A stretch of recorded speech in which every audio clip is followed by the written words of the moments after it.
Origine France. Pour une fois, ce serait bien de plus avoir à choisir. Tout avoir en même temps, quoi. Ces idées n'ont jamais été autant d'actualité. Chez Biocop, c'est déjà notre réalité. Pour que vous n'ayez plus à choisir, nos produits sont non seulement bio, mais aussi majoritairement équitables et Origine France. Changer le monde n'a jamais été aussi simple. Ces produits sont la marque de nos valeurs. Bienvenue chez Biocop.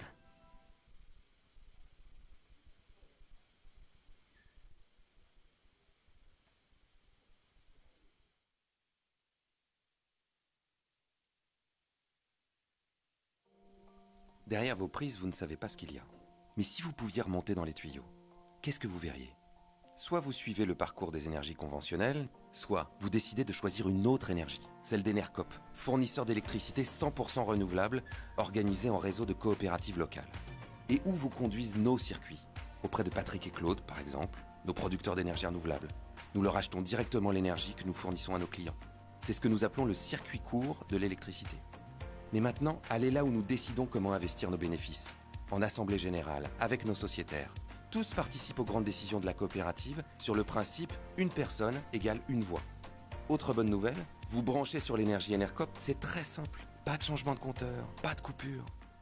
Oui, derrière vos prises, il peut y avoir plus que de l'électricité. Enercop, fournisseur d'énergie militante.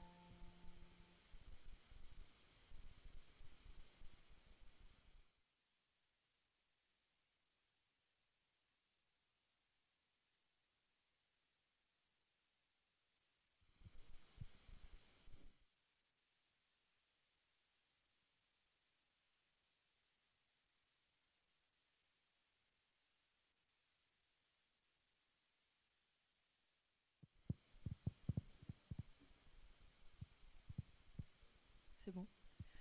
Bonjour à tous et à toutes.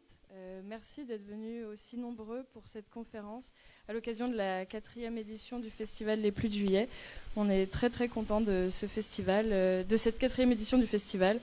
Voilà. Je suis désolée, je suis un tout petit peu émue, mais bon voilà, ne m'en voulez pas, merci. Non.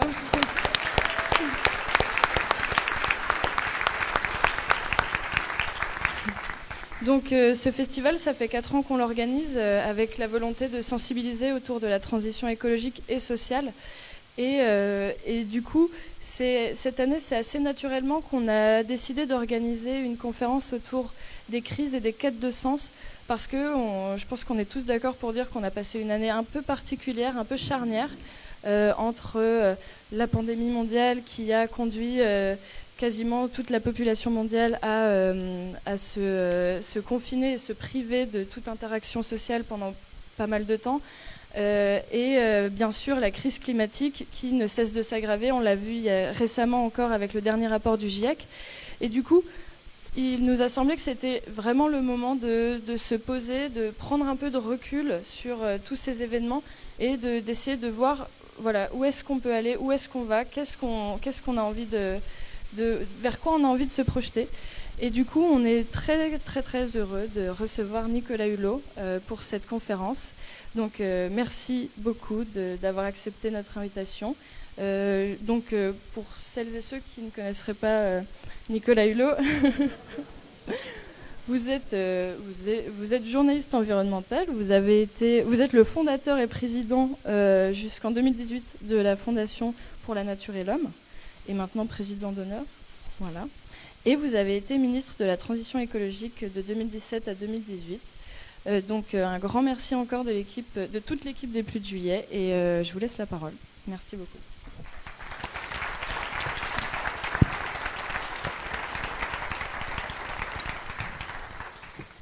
Magnifique prestation. Merci beaucoup Adèle, merci Mathilde, merci à l'équipe des Pluies de Juillet de m'avoir donné l'occasion de franchir le Couesnon. Même si nous les Bretons, on aurait préféré qu'ils mettent le mont de l'autre côté. Mais enfin, vous en assurez la maintenance, donc merci beaucoup. Non, et content d'être avec vous ce soir.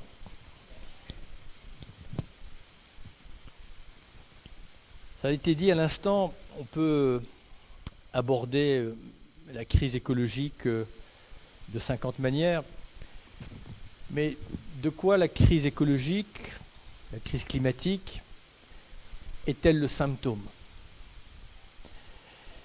Et elle est le symptôme, me semble-t-il, et je le dis d'emblée ce soir, je vous parle, je l'espère, pas parce que je suis sur une estrade du haut de mes certitudes, du haut de mes doutes, mais d'une crise de civilisation qui est beaucoup plus profonde qu'il n'est paraît.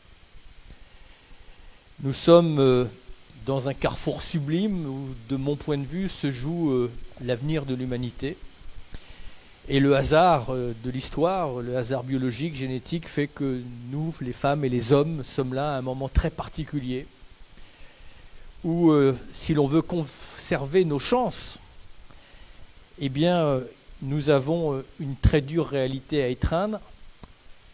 Mais d'emblée dire que tout n'est pas perdu parce que nous sommes à un moment très emblématique et en même temps très paradoxal.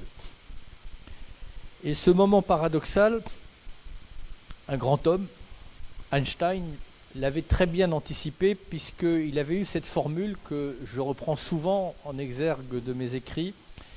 Il dit « Notre époque se caractérise par la profusion des moyens et la confusion des intentions ». Et je trouve que c'est assez significatif et dans cet énoncé, il y a de l'espoir et du désespoir. L'espoir, c'est la profusion des moyens. Nous sommes au quotidien capables de prouesses étonnantes.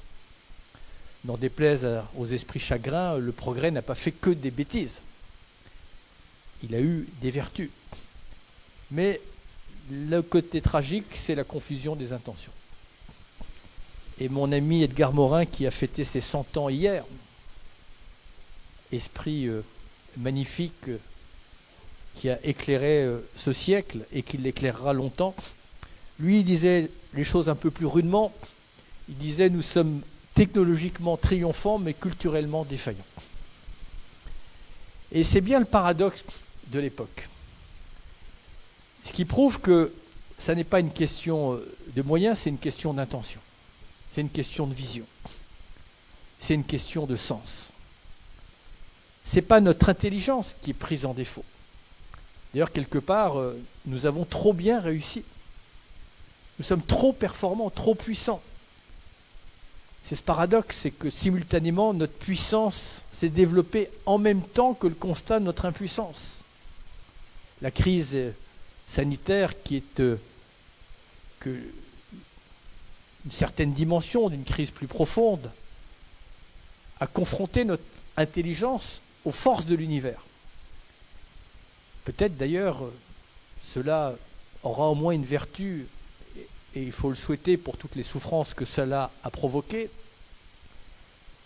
c'est de nous rendre peut-être un tout petit peu plus humbles, de se rendre compte que, oui, notre intelligence peut beaucoup, mais elle ne peut pas tout, et elle ne peut pas se substituer justement à ces forces de l'univers. Oui, nous avons trop bien réussi.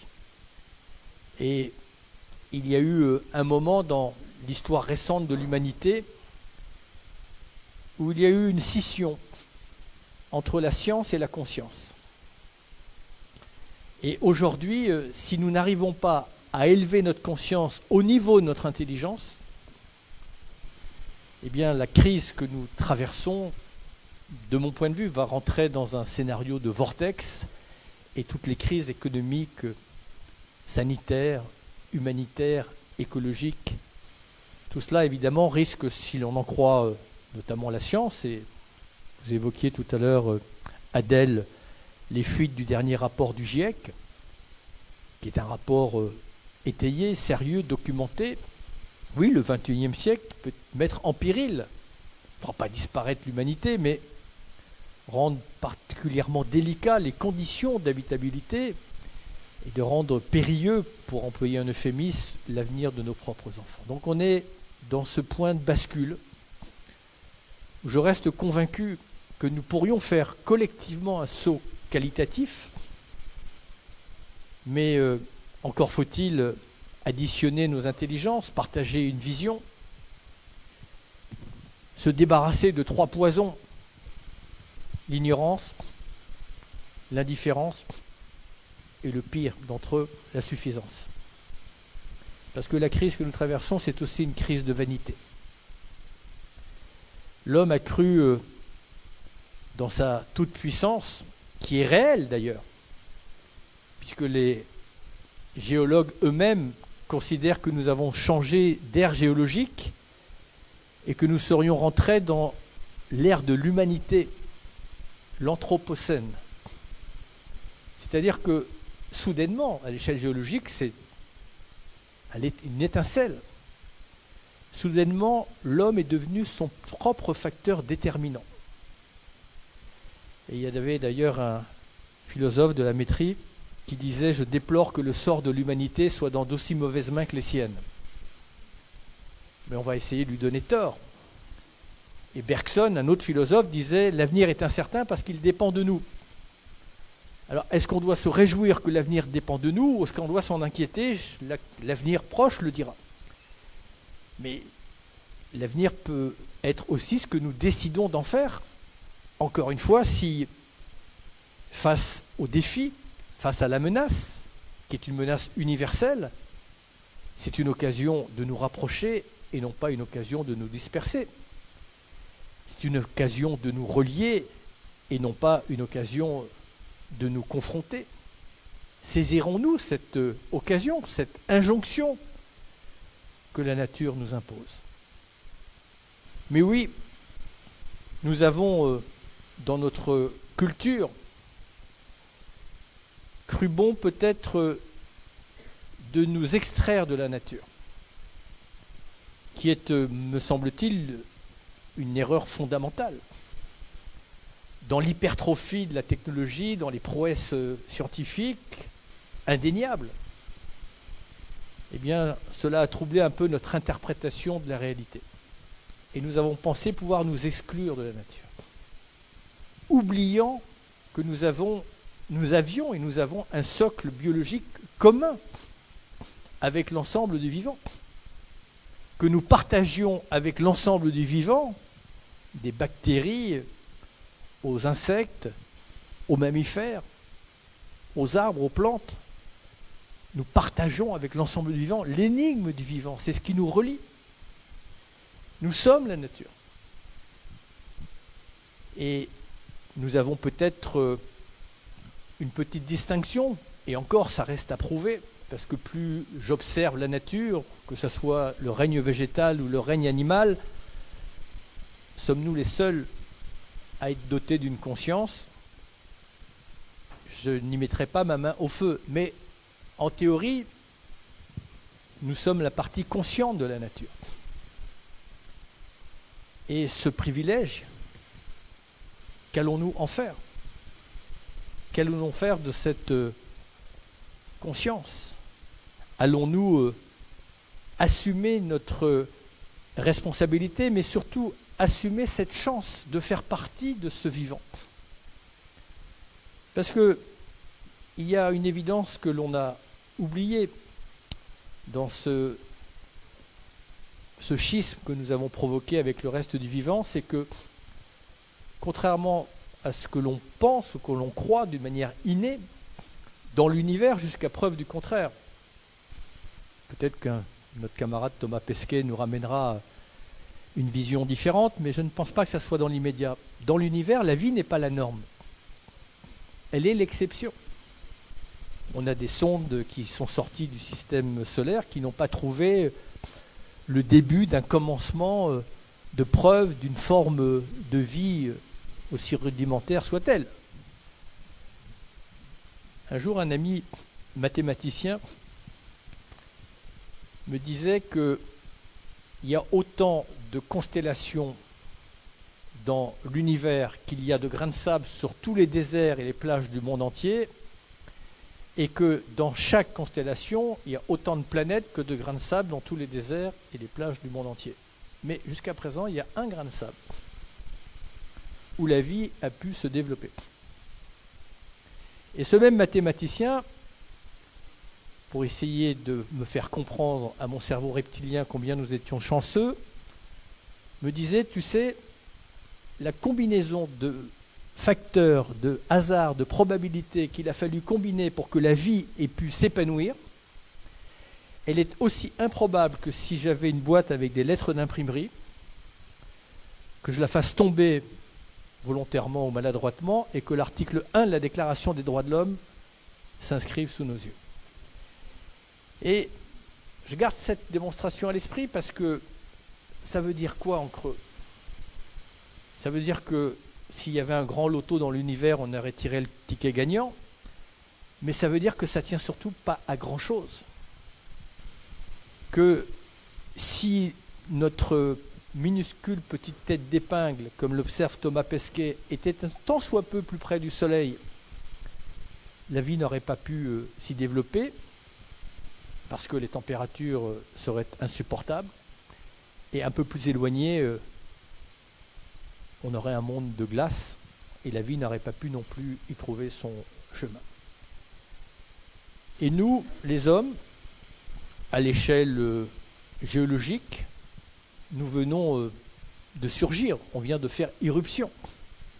Vous connaissez cette comparaison, si au lieu d'essayer d'imaginer ce que représentent les 4,5 milliards d'années de la formation de la Terre, on mettait ça dans une année calendaire, l'homme serait apparu le 31 décembre à minuit moins 10 secondes. Donc nous venons d'arriver. Et de ce fait d'ailleurs, comme nous venons d'arriver, nous sommes l'espèce parmi la plus précaire, parce que nous n'avons pas encore suffisamment développé un système immunitaire. Et je dis ça par rapport aux crises qui nous frappent, c'est que d'autres espèces disparaîtront, et ont déjà disparu, mais la vie continuera. Mais l'homme était une possibilité parmi des milliards.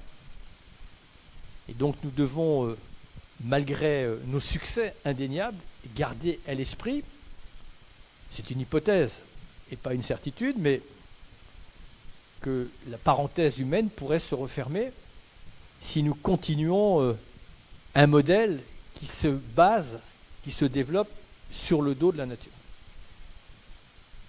Vous savez, je pense que si on veut raccourcir comme ça l'histoire de notre bonne vieille Terre, il y a eu quelques étapes fondamentales. Première étape, c'est le saut de la vie, qui est quand même quelque chose d'assez extraordinaire, puisque la vie s'est formée d'abord à partir de principes physiques, d'atomes, puis après de la chimie, toujours d'ailleurs avec un principe que nous avons tendance à malmener, qui est un principe de coopération. Si les atomes d'hydrogène et d'oxygène ne s'étaient pas associés, il n'y aurait pas eu d'eau.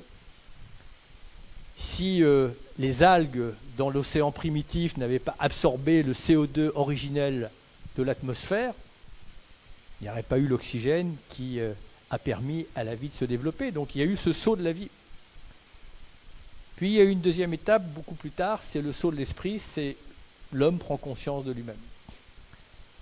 Eh bien nous, les humains, nous avons un troisième saut à franchir. C'est le saut du sens. C'est donner du sens au progrès.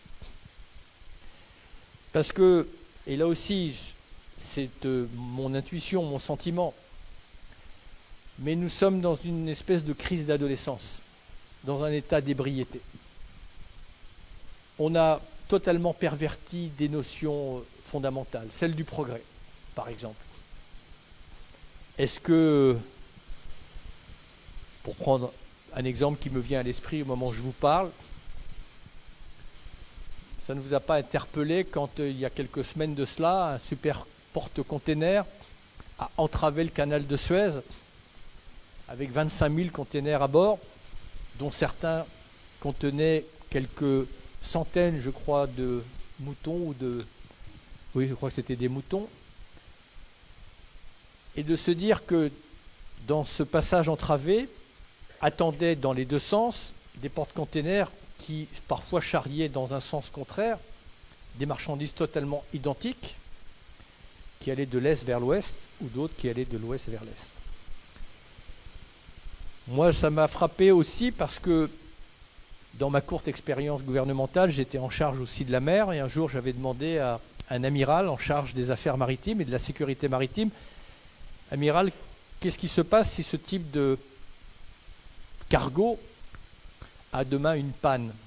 Est-ce que vous savez le prendre en charge avec vos remorqueurs? Il m'a dit non, monsieur le ministre, on ne sait pas faire. Et c'est cette folie des grandeurs qui me fait peur.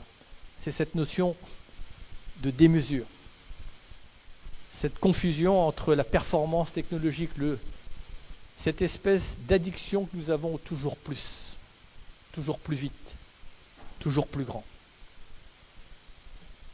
Mais une perte probablement de repères dans une forme d'ivresse, parce que ces succès technologiques nous ont aveuglés et parfois ont eu certes des vertus, sauf que les lois humaines ne peuvent pas s'exonérer des lois de la nature. Et la nature nous livre un enseignement, elle nous impose des limites. Et nous sommes inaptes à la limite. Et pourtant, en l'état, le modèle qui est presque contagieux, qui se propage dans le monde entier, c'est un modèle qui s'absout de toute limite. C'est un modèle qui épuise, c'est un modèle qui détruit, c'est un modèle qui ne distribue pas ou peu et qui concentre. Et si nous avons perverti le sens du mot progrès, nous avons aussi perverti le sens du mot économie. Là aussi, quel joli mot que le mot économie. Économiser, que l'on a transformé au fil du temps en dépenser, dilapider. Alors, ça n'est pas une fatalité, mais ça nous amène à une introspection. Je pense que la crise écologique, la crise sanitaire, elle peut au moins avoir une vertu si tant est qu'elle change le cœur de l'homme et l'esprit de l'homme, et qu'elle nous débarrasse des poisons dont je parlais tout à l'heure, qu'elle nous rende plus humbles, plus solidaires. Allons-nous effectivement sortir de cette crise avec une vision universelle, en nous voyant tels que nous sommes, c'est-à-dire une famille humaine, belle de sa diversité, bien entendu, mais partageant une communauté de destin à l'identique qu'elle partage une communauté d'origine. Alors, c'est le vœu que l'on fait. Je ne sais pas si le cœur de l'homme en sera changé, je le souhaite, bien entendu. Mais il faut le faire dans un délai court, puisque la science vient de nous le rappeler, mais a-t-on besoin encore d'un ultime rapport pour nous dire que nous avons une trajectoire qui n'a pas d'issue heureuse? Pourquoi?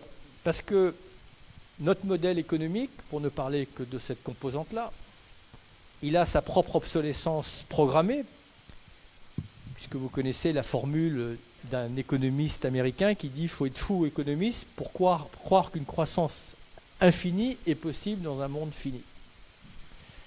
Et notre modèle, il est en train de, quelque part, nous rapprocher de l'horizon de la rareté. Et la rareté, c'est le point qui précède une étape ultime, qui est la pénurie. Et la pénurie, chacun le sait dans les histoires d'autres civilisations, c'est le creuset de toutes les barbaries. Et donc nous devons changer de ce modèle, passer d'un modèle qui protège, qui répare, qui prolonge, et surtout un modèle qui partage. Et c'est là où la crise écologique et la crise sociale sont intimement liées. D'abord parce que la crise écologique, avec sa composante climatique, entre autres, mais avec sa composante de désertification, qui jette sur le chemin de l'exode des millions de personnes chaque année, avec la raréfaction des ressources vitales et élémentaires, elle ajoute de l'exclusion à l'exclusion, elle ajoute de l'injustice à l'injustice, et elle frappe en premier, évidemment, les plus vulnérables. Mais la crise écologique et la crise sociale, ce sont les deux mêmes phases d'une même crise. Mais le modèle que nous connaissons, qui a eu ses vertus, on peut en discuter, parfois des vertus qui se sont faites sur le dos de quelques-uns, mais je ne suis pas ici pour faire le procès de l'histoire.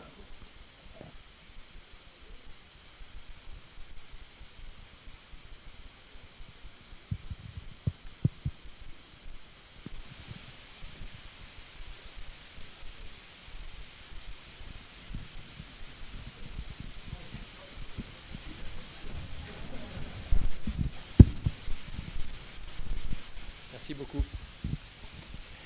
Oui, c'est un modèle qui a son obsolescence programmée pour deux raisons. Je viens de le dire. Un modèle économique qui s'est basé sur le dos de la nature et qui épuise son substrat n'a pas d'avenir.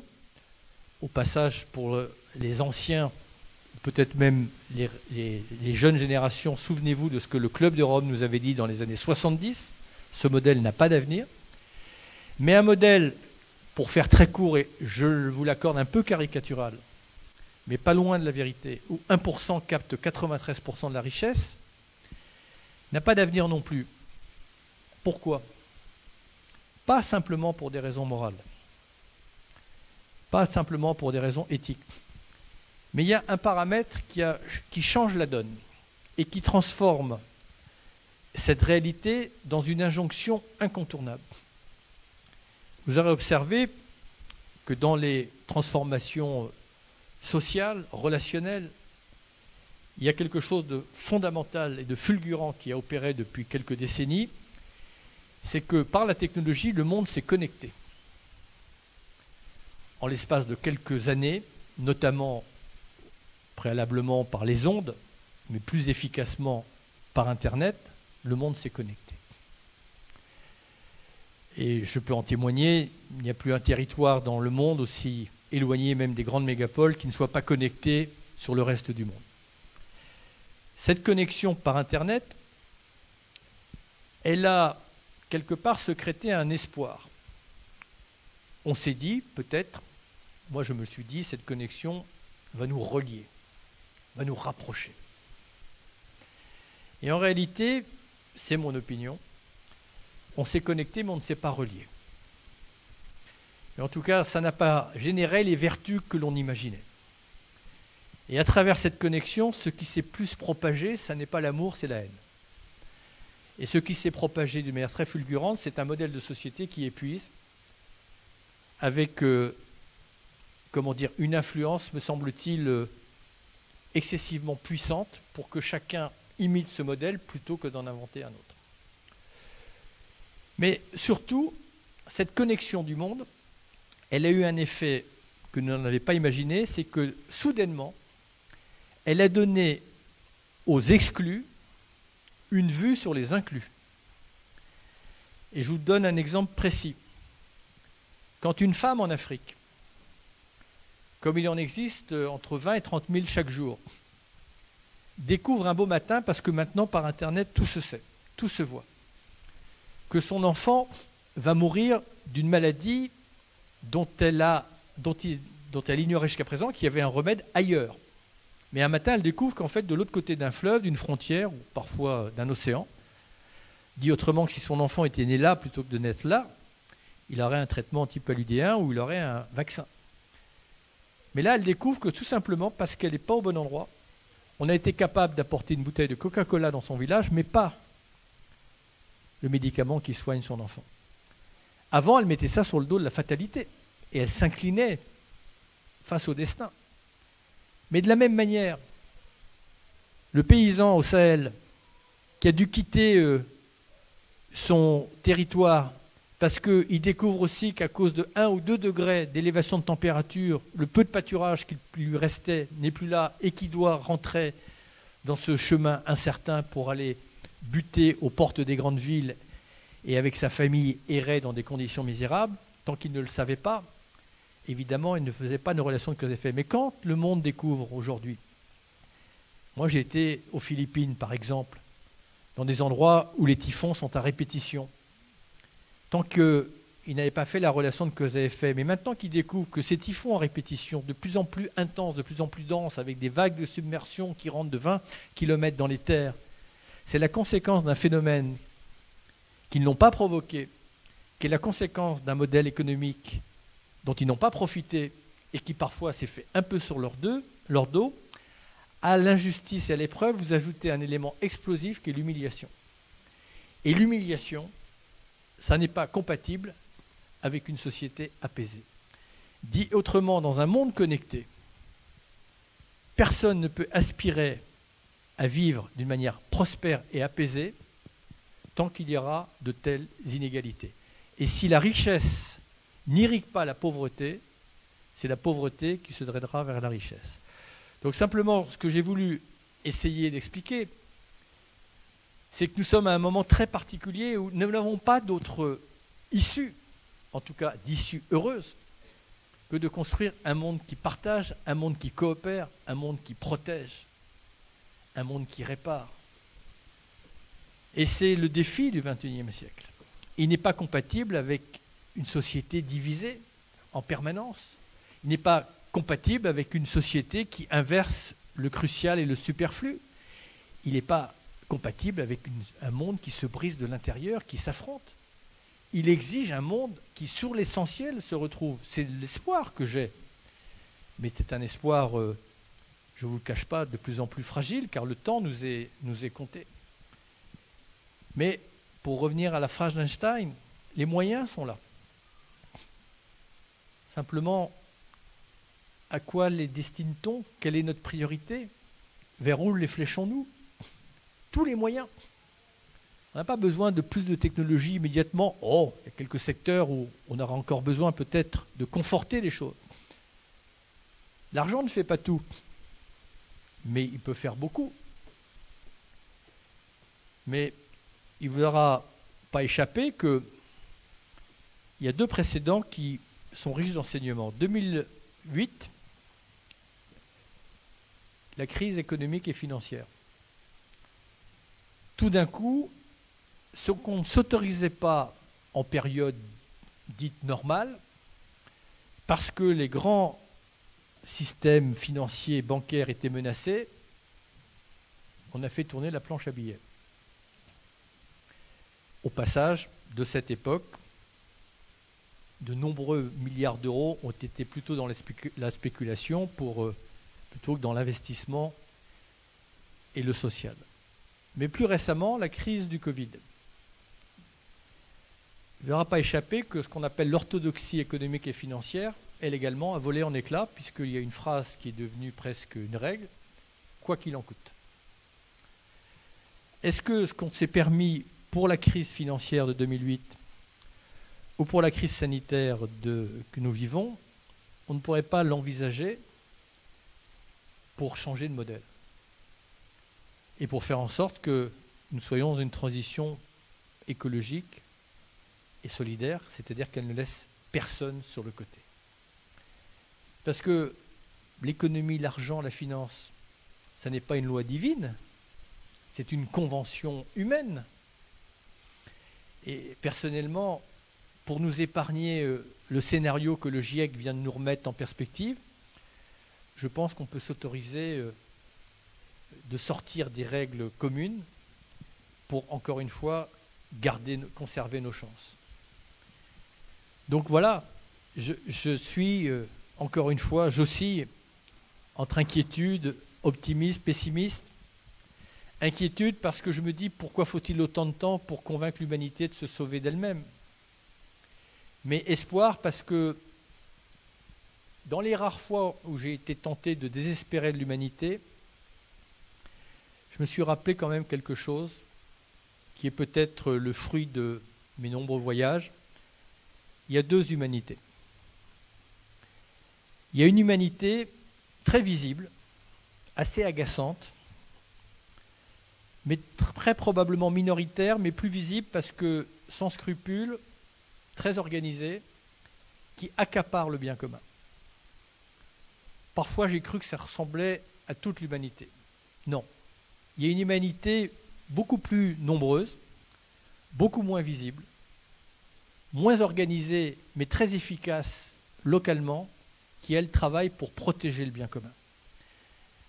Et la question est de savoir, est-ce que cette humanité, à un moment ou à un autre, elle va créer une espèce de force irrésistible qui va aider à la mutation de notre modèle. Vous savez, on dit, vous connaissez ce proverbe, je crois, africain, on dit dans une forêt, on entend le fracas de l'arbre qui tombe et pas le murmure des milliers d'arbres qui poussent. Et dans les moments où je doute, je sais que le changement est déjà en marche, je sais que le modèle actuel est résistant, mais je me dis quand même que la nature a horreur du vide et que peut-être le temps de la sagesse est enfin venu.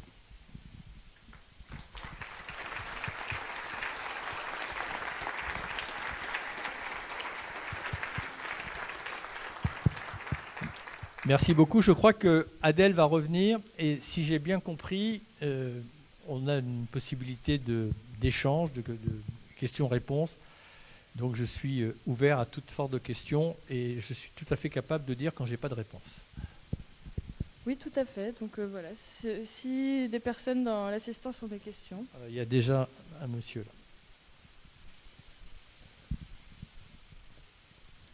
Bonjour Nicolas, enchanté et c'est un honneur de pouvoir vous écouter. Vous connaissez peut-être sûrement cette phrase de le monde extérieur est le reflet de notre monde intérieur. Et vous parlez donc ici de sagesse, de conscience. En entreprise, lorsqu'on veut changer un modèle, il y a ce qu'on appelle une expression bien définie qui s'appelle la conduite du changement. Vous avez été dans le monde politique. Et ma question elle est toute simple. On parle à chaque fois de changer l'extérieur, des mesures, des milliards sont dépensés pour essayer de changer l'extérieur de soi, toujours un modèle. Et pourquoi il n'y a jamais eu un politique qui aujourd'hui a eu peut-être le courage de pouvoir annoncer un changement, ou en tout cas un accompagnement de sa population pour qu'il puisse se changer de l'intérieur.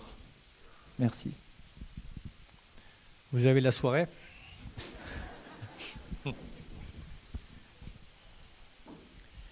Alors, je vais peut-être poser la question autrement, j'espère ne pas transgresser, déformer votre question. La réponse facile, démagogique, c'est de dire que les politiques n'ont rien compris, qu'ils pensent qu'à leur réélection. Je ne souscris pas à cela. Voilà. Je ne souscris pas à cela parce qu'il en est du personnel politique comme de la société. Il y a des gens qui sont des travailleurs, qui sont dans l'intérêt général, il y a des m'en-foutistes, il y a des gens qui pensent qu'à leur réélection. Mais il ne faut pas... Vous savez, posons-nous la question, pourquoi tous les 5 ans, pour ce qui concerne notre pays, au moment des élections, il y a une forme d'euphorie, pas de tout le monde, mais on pense avoir élu Merlin l'Enchanteur, hein, et puis 2 ans après, on est prêt à le clouer au pilori. Bon. Et pourquoi, au bout de 5 ans, il n'est pas réélu? Bon. Parce que, quel que soit l'état d'esprit et l'empathie de l'homme ou de la femme politique, le désir narcissique d'un responsable politique, c'est d'être réélu. Pour être réélu, la seule manière, c'est de tenir les promesses.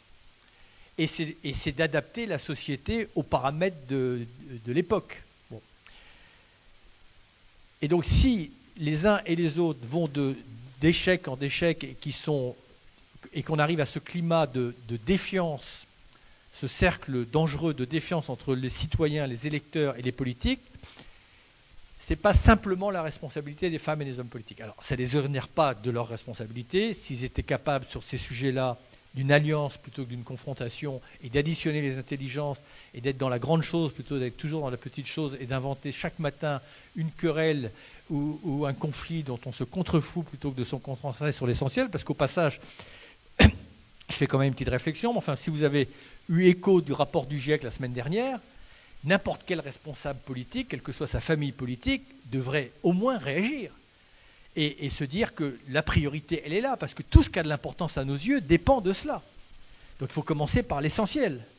Et après, il y a un certain nombre de sujets que l'on pourra décliner. Mais ce que je veux dire dans ma réponse, c'est que je pense qu'il y a quelque chose qui ne fonctionne plus dans nos démocraties et dans nos institutions. Alors d'abord, il y a un paramètre nouveau. C'est que pour la première fois dans l'histoire de nos sociétés, il y a ce que les économistes appellent la tragédie des horizons, c'est-à-dire la confrontation des enjeux du court terme et du long terme. Et parfois, si on veut privilégier le court terme, vous savez, c'est la phrase que j'avais un jour dit dans une interview, comment combiner le fin de mois et la fin du monde. Bon, voilà. Et c'est vrai que l'intrusion dans nos démocraties, dans nos États, qui sont toujours dans l'urgence du futur, c'est-à-dire de prendre des décisions qui n'auront des effets qu'à 10, 15 ans ou 20 ans, c'est tout nouveau. Et la pression du court terme sur les hommes politiques, elle est beaucoup plus forte que la pression du long terme. D'abord parce que les menaces ou les effets sont très palpables, alors que jusqu'à peu, en tout cas dans nos sociétés, les conséquences des changements climatiques, l'érosion de la biodiversité, la raréfaction des ressources, ce n'est pas encore, pour tout le monde, pour le plus grand nombre, totalement palpable, même si les phénomènes deviennent de plus en plus visibles et de plus en plus proches. Donc, on a un problème de faire rentrer le futur dans le champ de nos démocraties.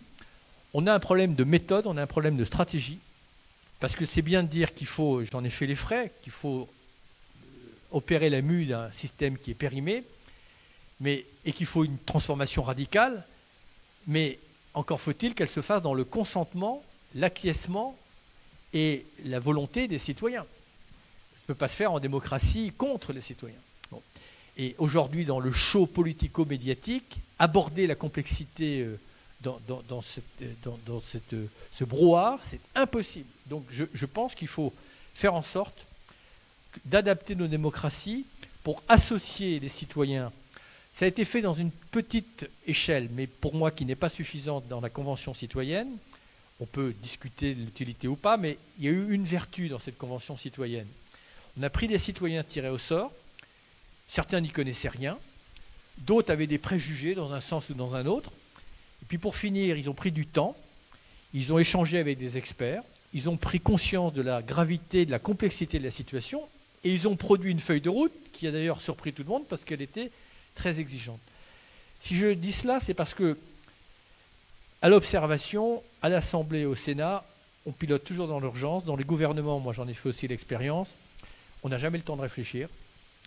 Il faut réagir tous les jours à des imprévus, à des situations qu'on n'a pas prévues, à des injonctions contradictoires, alors qu'on a besoin d'un lieu apaisé, documenté, où on associe toutes les parties prenantes, et notamment les citoyens, les experts, les ONG, les corps intermédiaires. Et là, on va planifier le futur et on va se fixer un certain nombre de règles communes. Mais il faut aussi que le citoyen, accepte que dans ce monde qui nous impose des limites, il va falloir qu'on se mette des règles communes. Et je vous le dis parce que on a aussi, et je ne veux pas dégager les politiques de leurs responsabilités du tout, mais c'est des responsabilités parfois un peu partagées. Je prends un simple exemple, et ce n'est pas pour faire de la provocation, et je ne voudrais pas que ça... Mais j'ai été ministre de l'énergie. J'avais autant de pétitions contre le nucléaire, contre les éoliennes, contre les centrales thermiques, contre la méthanisation, puis alors soutenues par députés, par sénateurs, etc. Ok, on fait quoi? Et chacune avait un bien fondé, parce que le point de vue de chacun était recevable, il n'y avait pas de mauvaise foi. Mais ça ne faisait pas l'intérêt général. Donc il y a quelque chose dans nos démocraties qui ne fonctionne plus, et notamment la gestion du bien commun, mais aussi dans nos institutions. Et moi je pense qu'il faut des lieux qui n'aient qu'en charge la gestion du bien commun. Voilà. Il y a des biens communs qui d'abord doivent être soustraits à la spéculation et à l'économie, bien entendu, et qui doivent être pilotés avec une démocratie revitalisée. Voilà. Mais il faut aussi de la méthode et des moyens. Si le monde ne change pas, je vais vous donner quelques exemples. Mais on dit, alors on se fixe un objectif zéro carbone en 2050. Très bien. Fin de la vente des véhicules à moteur thermique si je ne me trompe pas, en 2035. Sortie du glyphosate en 3 ans. Et je sais qu'il y a des gens de la FNSEA, ce n'est pas du tout pour faire de la provocation, mais on fixe des objectifs comme ça. Ok, très bien. Mais qu'est-ce qui se passe dans la période entre le moment où on fixe l'objectif et le moment où on est censé le réaliser? Rien. Est-ce qu'on a été regardé avec les agriculteurs là où il y a des impasses? Est-ce qu'il y a des alternatives? Est-ce qu'on a abondé la recherche pour voir si on pouvait sortir de ces impasses? Est-ce On va sortir des véhicules thermiques parce qu'on s'y est engagé, mais est-ce qu'on a regardé la filière automobile, ce que ça allait occasionner en termes de perte d'emploi ou au contraire en opportunité d'emploi? Est-ce que c'est une fatalité de perdre des emplois ou pas? Est-ce qu'on a regardé si dans le secteur du stockage des énergies, il y a des faiblesses, il y a des pistes prometteuses? Il n'y a pas de méthode, il n'y a pas de planification. Et il n'y a pas surtout de moyens pour ne laisser personne sur le chemin. Dans une transformation, il y a un effet ciseau au départ. Au départ, il y a plus de gens pénalisés que de gens qui saisissent les opportunités. Et il faut mettre les moyens, et c'est là qu'il faut, dire, ou creuser la dette, ou faire tourner la planche à billets, peu importe, voilà. Mais ce n'est pas de l'argent perdu. L'argent qui, quelque part, va faire émerger le modèle économique de demain, parce qu'il y aura un modèle économique de demain, mais ça ne sera pas ce modèle d'économie linéaire, ça sera un modèle probablement plus d'économie circulaire, un modèle d'économie sociale et solidaire, mais il y aura un modèle économique.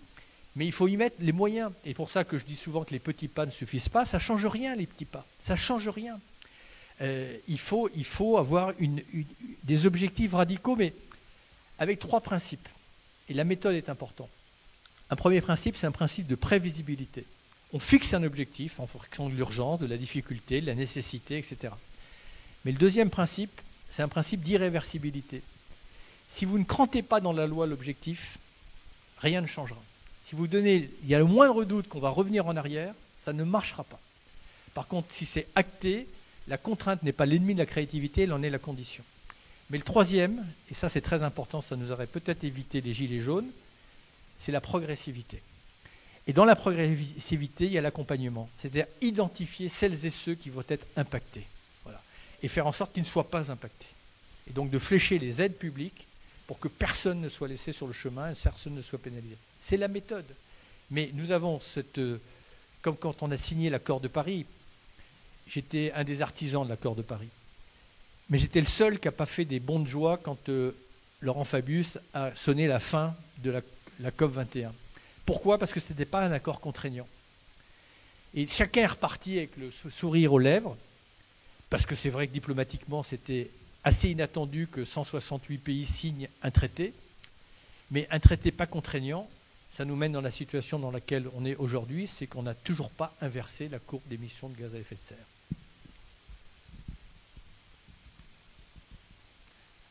Alors, il y a monsieur là-bas. Il y a un micro qui vous arrive, monsieur.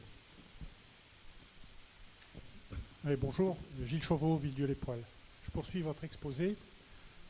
Lorsqu'on sonde les Français et les Françaises sur leurs valeurs, ils placent en numéro 1 la sécurité, l'emploi, le maintien du pouvoir d'achat, et donc l'environnement ne vient qu'après. Vous avez vous-même fait les frais de l'impuissance politique ou de l'inertie. Est-ce que le problème, et je l'anticipe sur la conférence que fera Dominique Bourg dimanche soir, c'est pas justement qu'on est en démocratie et que donc la majorité des Français ne jugent pas que l'environnement est une priorité et tout dépend de ça.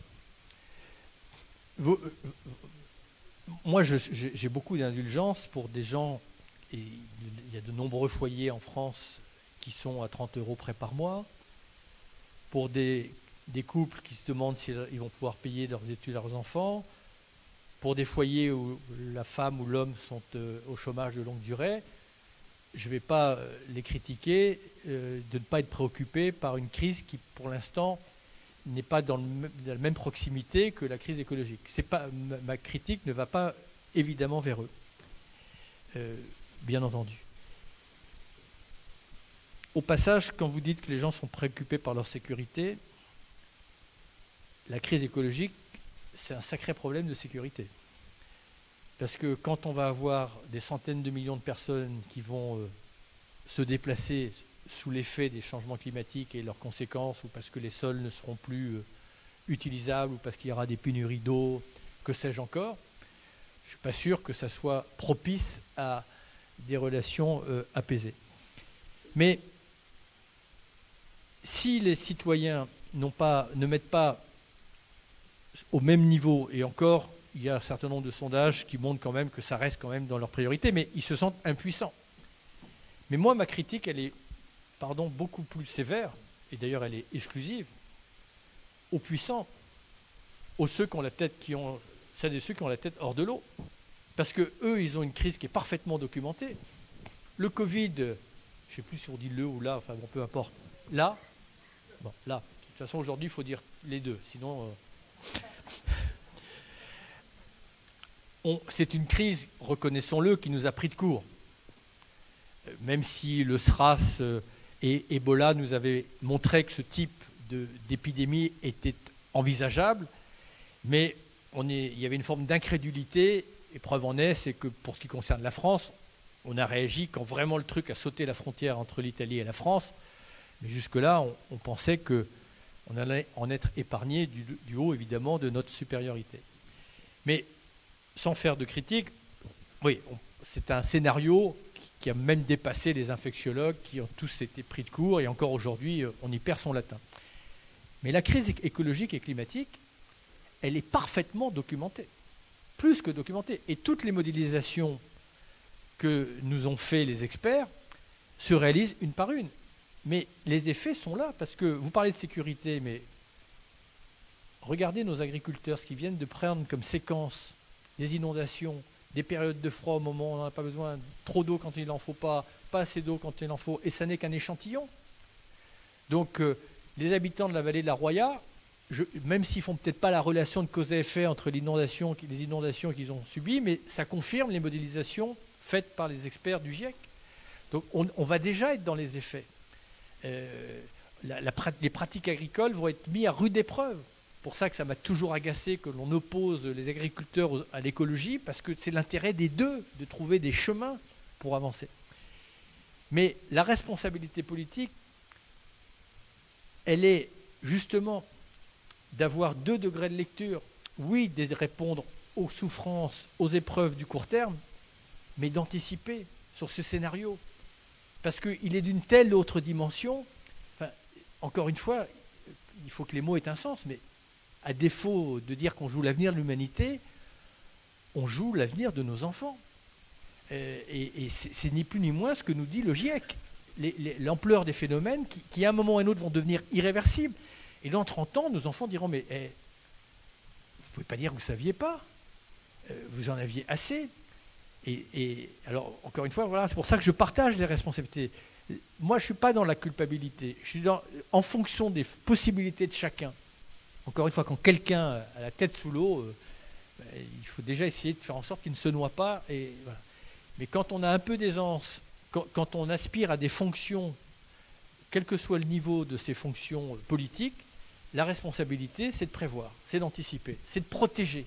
Parce que là, on parle de sécurité, je veux bien entendre, mais la protection la plus importante, c'est de protéger la vie et la vie de nos enfants. Peut-être une dernière question. On en prendra monsieur aussi après. Allez-y. Bonjour. Quand vous avez été ministre, vous avez semblé bien impuissant à changer le cours des choses. Vous disiez lors de votre démission que vous étiez très seul. Comment vous expliquez qu'il n'y ait pas de rapport de force qui s'instaure en faveur du climat? La dernière marche pour le climat, il y avait 56 000 personnes à Paris. C'est vraiment très faible. Comment vous expliquez qu'il n'y ait pas de rapport de force clairement établi en faveur du climat? Je ne me l'explique pas.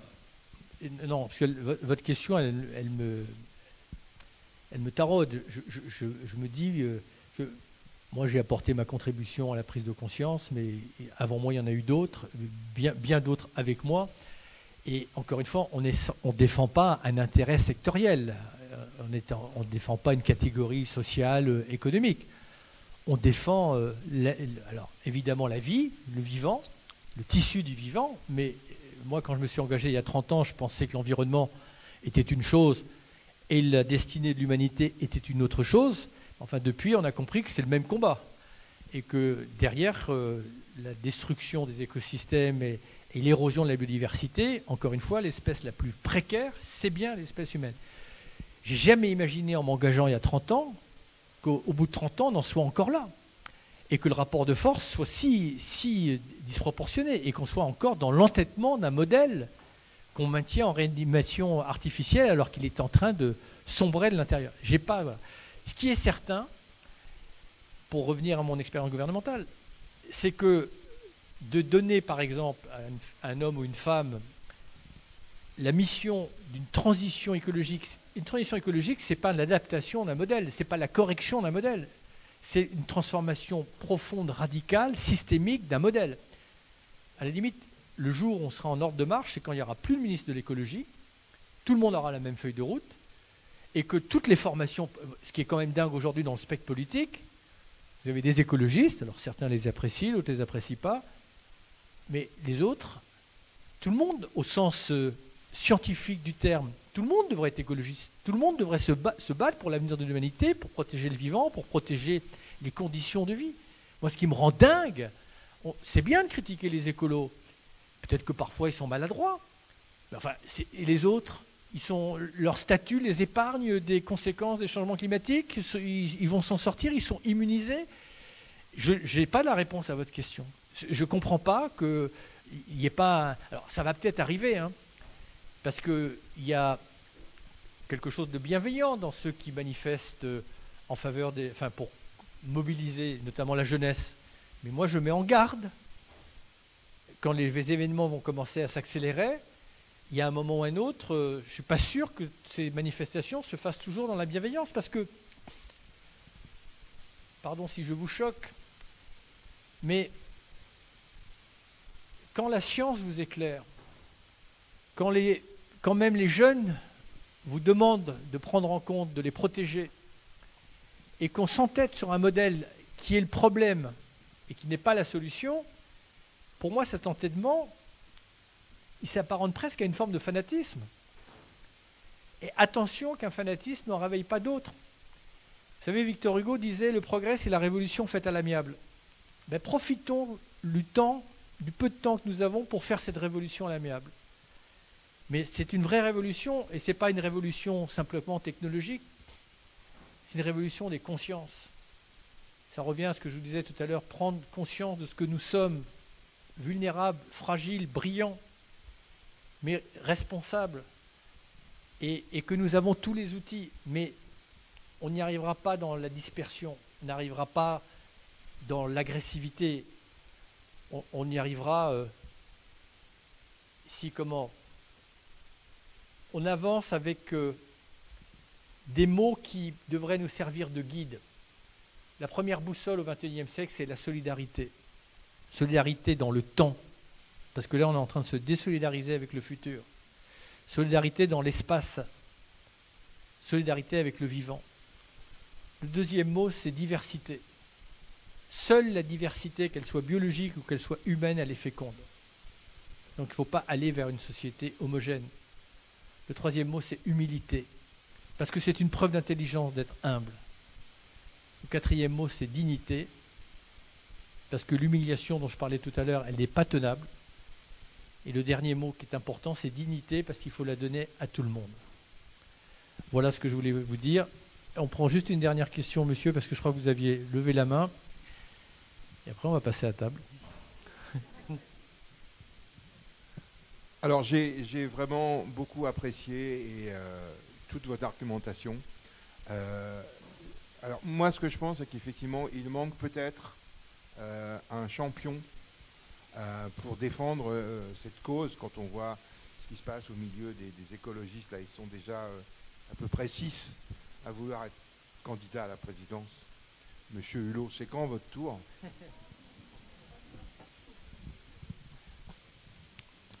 Moi, je suis trop vieux. Non, mais je dis ça, il faut beaucoup d'énergie. Et en plus, je ne crois pas en l'homme ou la femme providentielle. Ce que j'attends, ce que j'espère, c'est que d'abord, avant qu'une femme ou un homme providentiel émerge, peut-être qu'ils existent quelque part. Vous savez, les qualités de l'homme providentiel, ce n'est pas les mêmes qualités qu'il faut pour quelqu'un émerge sur des plateaux de télévision. Et dit autrement, je pense qu'il y a des femmes et des hommes de valeur, il y en a, mais est-ce qu'ils ont envie de participer à ces spectacles un peu pathétiques? J'en sais rien. Bref, moi j'attends que quelque chose émerge de la société civile. Et moi pour l'instant, je promeus, j'accompagne, j'aide tout ce qui justement, toutes ces initiatives qui rassemblent. Ma fondation a participé avec 65 ONG plus la CFDT à ce qu'on appelle le pacte du pouvoir de vivre. C'est une coalition en fait, qui mêle, qui propose, qui rassemble sur les enjeux écologiques et sociaux, sans jamais les dissocier. Voilà. On est dans la proposition, on est dans la vision. Donc pour l'instant, il faut rassembler, pas autour forcément de quelqu'un, sur un projet, sur des idées et sur des méthodes et sur des moyens. Voilà. Après, bon, peut-être que demain, quelqu'un émergera. C'est vrai qu'aujourd'hui, on aurait besoin qu'il y ait des Mandela, qu'il y ait des Simone Veil, qu'il y ait des... Voilà, on a besoin de gens comme ça. Mais je pense que ces gens-là sont rebutés par l'exercice que ça impose. C'est-à-dire que, encore une fois, aujourd'hui, il faut beaucoup de compromissions pour exister. Voilà. Mais, voilà, en tout cas, en ce qui me concerne, j'ai donné. Je ne déserte pas du tout. On peut agir de 50 manières. Mais pour être très franc avec vous, je ne m'en ressens pas les épaules parce que je trouve que la situation est d'une telle complexité aujourd'hui qu'on ne sait plus tellement par quoi commencer. Voilà, merci beaucoup.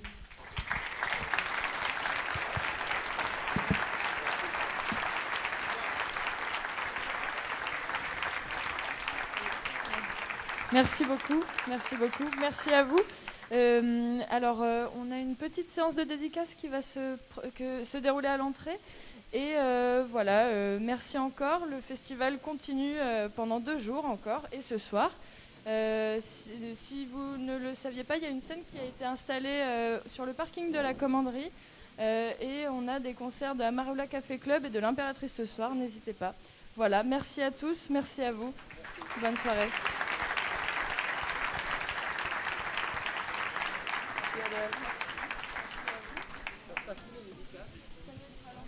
On va passer par ici.